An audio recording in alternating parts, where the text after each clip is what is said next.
আমার তো 2 মেয়ে আছে, আমি তো দেখি বাসায় বা অনেকের কমপ্লেনগুলো আমরা শুনি। আমাদের এখনকার বাচ্চাদেরকে ভেজিটেবলস দিলে খায় না, মাছ দিলে খায় না, অর্গানিক ভালো ভালো খাবার দিলে শাকসবজি খায় না। কি খাবে জানেন? সচেস খায়, সচেস, হটডগ খায়। ওই যে আপনি অর্ডার দিয়ে বার্গার এনে দিবেন, পিৎজা এনে দিবেন, ওইটা খাবে। তারপর ইনস্ট্যান্ট নুডলস খাবে, স্যুপ খাবে, ফ্রোজেন যত মিল আছে এগুলো খাবে, টিনজাত খাবার যেগুলো দীর্ঘদিন সংরক্ষণ করে রাখা হয়।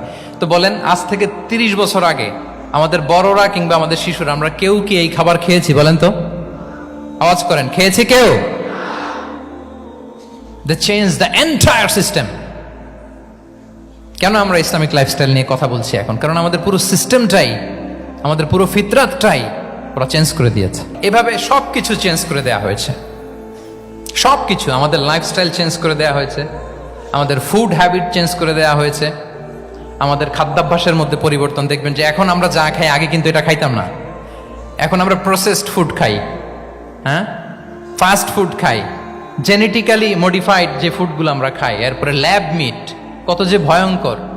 আপনারা জেনে থাকবার কথা যে ল্যাবে তৈরি মাংস দেখেছেন নাকি আপনারা?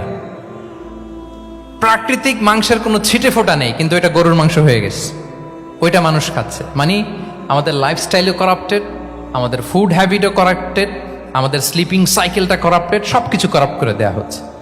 এবং এটার প্রভাব পড়েছে আমাদের শিশুদের মধ্যেও। দেখবেন যে শিশুরা সবজি খেতে চায় না, তারপর ডিভাইস ছাড়া বাচ্চারা খেতে চায় না, কার্টুন দেখে দেখে খাওয়াতে হয় ওদের।